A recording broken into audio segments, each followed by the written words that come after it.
조윤선 전 장관 같은 경우에는 본인이 정무수석으로 그때 들어오면서 전임자로부터 브리핑을 받는데 처음에 웃고 있다가 나중에는 얼굴 표정이 굳어졌다는 얘기잖아요. 블랙리스트 관리 얘기를 듣고 특히 그것을 대통령이 직접 챙겼다 이런 얘기까지 들으면서 우리가 이런 것까지 해야 되냐 이런 얘기도 했었다는 거예요. 아, 조윤선 장관이? 네, 그러니까 이제까지 왜 부인하고 그러니까 있었어요? 근데 그동안 부인했던 것에 이제 빼도 박도 못할 증거들이 그렇게 나와서 아하. 이제 아마 오늘 재판에서도 그런 것들을 들이대게 되면 좀 심경의 변화를 일으킬 수도 있다 이런 누가요? 조윤선 전 장관이. 그리고 또 하나는 조윤선 지금 그 진술은 조윤선 장관이 했다는 게 아니에요? 한 게 아니죠. 다른 사람이 이제 어제 다른 사람이 한 거고. 아, 조윤선 네, 장관이 듣고 네. 있으면서 전임 장관으로부터 전임자로부터 인수인계 받으면서 그 얘기를 듣고 얼굴이 굳어졌다. 처음에는 굳어졌다. 웃으면서 즐거운 마음으로 듣다가 이제 이렇게까지 해야 되느냐 이런 얘기를 했다는 그때 거고. 정무수석 인수인계 때 얘기를 하시는 거죠? 그렇게 됐고 그래서 이제 오늘 재판하게 되면 과연 이 사람이 견딜 수 있을까. 또 중요한 건 지금 조윤선 전 장관의 심리적 변화가 사실 매우 중요합니다. 예. 그분이 지금 구치소 생활을 잘 못 견뎌가지고 귤만 드시고 엄청나게 지금 말랐다는 거잖아요. 그리고 남편하고 하루 종일 그 접견실이 3개밖에 없는데 접견실을 아침부터 밤까지 계속 자기 혼자 독점적으로 사용하다시피 하고 있어요, 지금. 그 변호인 접견은 그 시간 제한이 없으니까. 없죠. 그러니까 그러면서 남편하고 계속 이제 그런 소통을 하고 있는데 얼마나 답답하겠습니까? 그런 여러 가지 것들을 지금 보게 되면은 본인이 빠져나갈 방법이 점점 없다는 것을 이제 깨닫게 되는데 이런 결정적인 증거까지 법정에서 제출이 되게 되면 사실은 이제 결정을 해야죠. 본인 스스로도. 계속해서 일관되게 부인하는 식으로 갈 것이냐 아니면 정말로 뭐 김영재, 김상만 그런 병원 그 원장들처럼 그냥 죄송하다 그러고 읍소작전으로 갈 것이냐. 사실 그럴 수밖에 없어요. 이미 조윤선 장관은 그쪽으로 좀 틀었다고 이렇게 보이지 않나요? 그렇게 될 수밖에 없죠. 얼마나 불안하고 강박 증세까지 보이다는데 사실 예. 그 안에서 잘 못 견디고 있는 게 사실이거든요. 안 갔다 와봤죠? 안 갔다 와봤죠? 저는 구치소는 안 가봤는데 예. 이제 거기 들어간 사람들이 의뢰인들이 많잖아요. 제 의뢰인들이. 무척 떨죠. 아니 근데 두 부류가 있더라고요. 되게 적응 잘하는 사람들도 있고. 저 같은 사람들이 있고.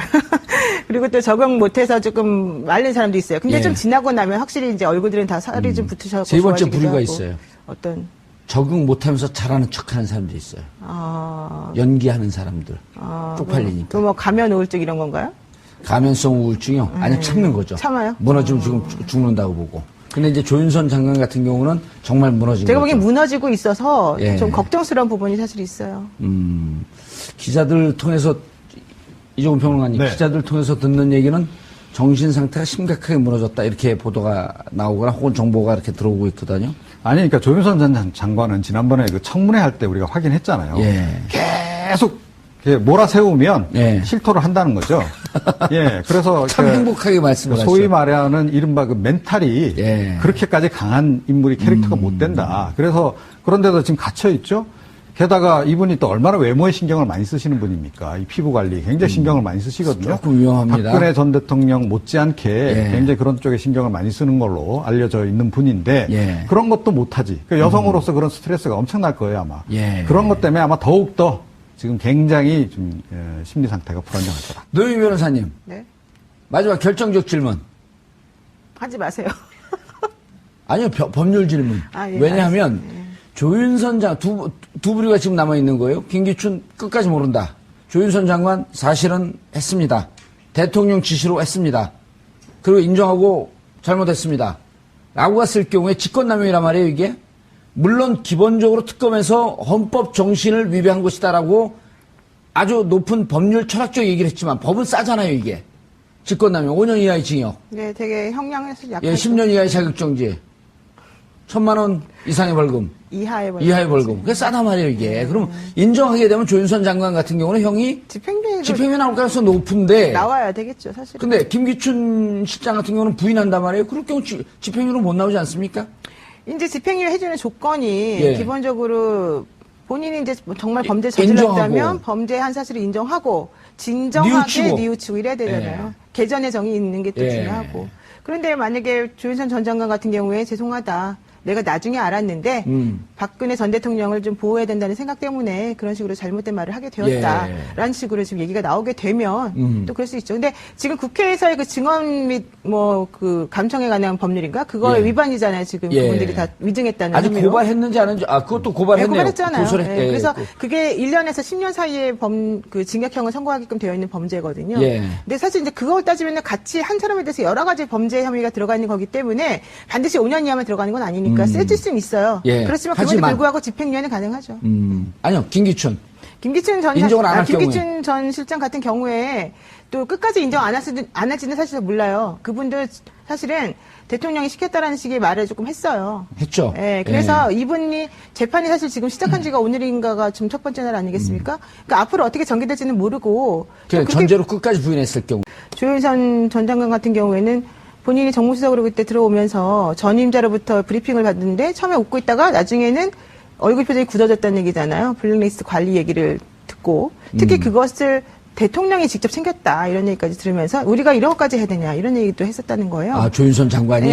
그러니까 근데 이제까지 왜 부인하고 있었어요? 그러니까 그동안 부인했던 것에 이제 빼도 박도 못할 증거들이 그렇게 나와서 이제 아마 오늘 재판에서도 그런 것들을 들이대게 되면 좀 신경의 변화를 일으킬 수도 있다 이런. 누가요? 조윤선 전 장관이. 그리고 또 하나는 조윤선. 지금 그 진술은 조윤선 장관이 했다는 게 아니에요? 한 게 아니죠. 다른 사람이 이제 어제 다른 사람이 한 거고. 조윤선 장관이 듣고 있으면서 전임 장관으로부터 전임자로부터 인수인계 받으면서 그 얘기를 듣고 얼굴이 굳어졌다. 처음에는 웃으면서 즐거운 마음으로 듣다가 이제 이렇게까지 해야 되느냐 이런 얘기를 했다는 그때 정무수석 인수인계 때 얘기를 하시는 거죠? 그렇게 됐고 그래서 이제 오늘 재판하게 되면 과연 이 사람이 견딜 수 있을까? 또 중요한 건 지금 조윤선 전 장관의 심리적 변화가 사실 매우 중요합니다. 그분이 지금 구치소 생활을 잘 못 견뎌가지고 귤만 드시고 엄청나게 지금 말랐다는 거잖아요. 그리고 남편하고 하루 종일 그 접견실이 3개밖에 없는데 접견실을 아침부터 밤까지 계속 자기 혼자 독점적으로 사용하다시피 하고 있어요 지금. 그 변호인 접견은 그 시간 제한이 없으니까. 없죠. 그러니까 그러면서 남편하고 계속 이제 그런 소통을 하고 있는데 얼마나 답답하겠습니까? 그런 여러 가지 것들을 지금 보게 되면은 본인이 빠져나갈 방법이 점점 없다는 것을 이제 깨닫게 되는데 이런 결정적인 증거까지 법정에서 제출이 되게 되면 사실은 이제 결정을 해야죠. 본인 스스로도. 계속해서 일관되게 부인하는 식으로 갈 것이냐 아니면 정말로 뭐 김영재, 김상만 그런 병원 그 원장들처럼 그냥 죄송하다 그러고 읍소작전으로 갈 것이냐. 사실 그럴 수밖에 없어요. 이미 조윤선 장관은 그쪽으로 좀 틀었다고 이렇게 보이지 않나요? 그렇게 될 수밖에 없죠. 얼마나 불안하고 강박 증세까지 보이는데 사실 그 안에서 잘 못 견디고 있는 게 사실이거든요. 안 갔다 와봤죠. 저는 구치소는 안 가봤는데 이제 거기 들어간 사람들이 의뢰인들이 많잖아요. 제 의뢰인들이. 무척 떨죠. 아니 근데 두 부류가 있더라고요. 되게 적응 잘하는 사람들도 있고 저 같은 사람들이 있고 그리고 또 적응 못해서 조금 말린 사람도 있어요. 근데 좀 지나고 나면 확실히 이제 얼굴들은 다 살이 좀 붙으셔서 세 번째 부류가 있어요. 어떤 적응 못하면서 잘하는 척하는 사람도 있어요. 연기하는 사람들 쪽팔리니까. 또 뭐 가면 우울증 이런 건가요? 가면성 우울증이요? 아니 참는 거죠. 참아요? 무너지면 지금 죽는다고 보고. 근데 이제 조윤선 장관 같은 경우는 정말 무너진 거죠. 제가 보기엔 무너지고 있어서 좀 걱정스러운 부분이 사실 있어요. 기자들 통해서 이종훈 평론가님 기자들 통해서 듣는 얘기는 정신 상태가 심각하게 무너졌다 이렇게 보도가 나오거나 혹은 정보가 이렇게 들어오고 있거든요. 아니 그러니까 조윤선 전 장관은 지난번에 그 청문회 할 때 우리가 확인했잖아요. 계속 몰아세우면 실토를 한다는 거죠.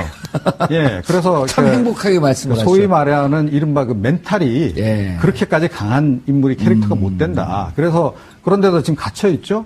게다가 이분이 또 얼마나 외모에 신경을 많이 쓰시는 분입니까? 이 피부 관리 굉장히 신경을 많이 쓰시거든요. 조금 위험합니다. 박근혜 전 대통령 못지않게 굉장히 그런 쪽에 신경을 많이 쓰는 걸로 알려져 있는 분인데 그런 것도 못하지. 그러니까 여성으로서 그런 스트레스가 엄청날 거예요 아마. 그런 것 때문에 아마 더욱더 지금 굉장히 좀 심리 상태가 불안정할 거다. 노영희 변호사님. 네. 마지막 결정적 질문. 하지 마세요. 아니요, 법률 질문. 왜냐하면 조윤선 장관 두 부류가 지금 남아 있는 거예요. 김기춘 끝까지 모른다. 조윤선 장관 사실은 했습니다. 대통령 지시로 했습니다. 그리고 인정하고 잘못했습니다. 라고 했을 경우에 직권남용이란 말이에요, 이게. 물론 기본적으로 특검에서 헌법 정신을 위배한 것이다라고 아주 높은 법률 철학적 얘기를 했지만 법은 싸잖아요, 이게. 직권남용 5년 이하의 징역. 네, 되게 형량에서 약간 10년 이하의 자격정지. 1,000만 원 이상의 벌금. 이하의 벌금. 이하의 벌금. 그게 싸단 말이에요, 이게. 그럼 인정하게 되면 조윤선 장관 같은 경우는 형이 집행유예 나올 가능성이 높은데. 나와야 되겠죠, 사실. 근데 김기춘 실장 같은 경우는 부인한단 말이에요. 그럴 경우 집행유예로 못 나오지 않습니까? 이제 집행유예 해주는 조건이 기본적으로 본인이 이제 정말 범죄 저질렀다면 인정하고. 범죄한 사실을 인정하고 진정하게 뉘우치고 이래야 되잖아요. 개전의 정이 있는 게 또 중요하고. 그런데 만약에 조윤선 전 장관 같은 경우에 죄송하다. 내가 나중에 알았는데 박근혜 전 대통령을 좀 보호해야 된다는 생각 때문에 그런 식으로 잘못된 말을 하게 되었다라는 식으로 지금 얘기가 나오게 되면 또 그럴 수 있죠. 근데 지금 국회에서의 그 증언 및 뭐 그 감청에 관한 법률인가 그거의 위반이잖아요. 지금 그분들이 다 위증했다는 아직 혐의로. 고발했는지 안 했는지 그것도 고발했네요. 고발했잖아요. 그래서 그게 1년에서 10년 사이에 그 징역형을 선고하게끔 되어 있는 범죄거든요. 근데 사실 이제 그걸 따지면 같이 한 사람에 대해서 여러 가지 범죄 혐의가 들어가 있는 거기 때문에 반드시 5년 이하만 들어가는 건 아니니까 세질 수는 있어요. 그렇지만 그럼에도 불구하고 집행유예는 가능하죠. 아니요, 김기춘 전 실장 같은 경우에 또 끝까지 인정 안 할지는 사실 몰라요. 그분도 사실은 대통령이 시켰다라는 식의 말을 조금 했어요. 했죠. 그래서 이분이 재판이 사실 지금 시작한 지가 오늘인가가 지금 첫 번째 날 아니겠습니까? 그러니까 앞으로 어떻게 전개될지는 모르고. 전제로 끝까지 부인했을 경우에.